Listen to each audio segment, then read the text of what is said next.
নির্বাচনী প্রচারের সময় মার্কিন সাবেক প্রেসিডেন্ট ট্রাম্পকে লক্ষ্য করে গুলি চালানো হয়েছে। এতে আহত হলেও প্রাণে বেঁচে গেছেন তিনি।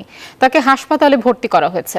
ট্রাম্পের ওপর হামলার ঘটনায় তার ছেলে জানিয়েছেন, যুক্তরাষ্ট্রকে রক্ষার লড়াইয়ে তার বাবা কখনো পিছু পা হবেন না।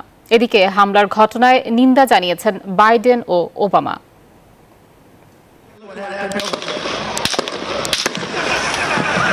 যুক্তরাষ্ট্রের পেনসিলভেনিয়া অঙ্গরাজ্যে চলছিল ডোনাল্ড ট্রাম্পের নির্বাচনী প্রচার। কোনো কিছু বুঝে ওঠার আগেই ট্রাম্পকে লক্ষ্য করে গুলি চালানো হয়। এ সময় মঞ্চেই বসে পড়েন ট্রাম্প।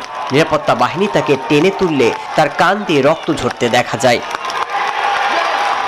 প্রত্যক্ষদর্শীরা জানিয়েছেন, ট্রাম্প মঞ্চে ওঠার কিছু পরেই পাশের একটি ভবনে ছাদে উঠে হামলা চালান হামলাকারী। ঘটনার পরেই ট্রাম্পকে সমাবেশের মঞ্চ থেকে সরিয়ে নেওয়া হয়।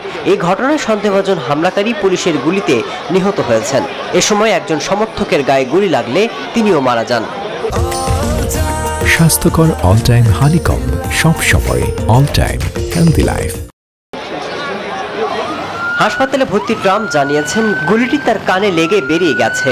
ট্রাম্পের প্রচার শিবির জানিয়েছেন, রিপাবলিকান দলের প্রেসিডেন্ট প্রার্থী সুস্থ রয়েছে, তাকে চিকিৎসা দেওয়া হচ্ছে। এই ঘটনায় তার ছেলে জানিয়েছেন, যুক্তরাষ্ট্রকে রক্ষার লড়াইয়ে তিনি কখনো থামবেন না। ট্রাম্প শিবিরের অনেকেই বলছেন, তাকে হত্যা চেষ্টা করা হচ্ছে। ক্ষোভ জানিয়েছেন সমর্থকরাও। What's going on in America right now is obviously very sad. Obviously they're trying to do something to take Donald Trump down. এই ঘটনায় বাইডেন জানিয়েছেন, যুক্তরাষ্ট্রের সহিংসতার স্থান নেই।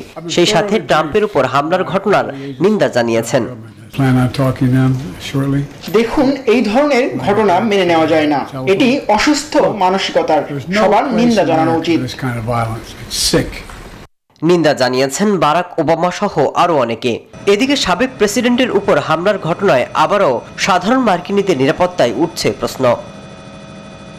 মাসুদ রানা, নিউজ 24।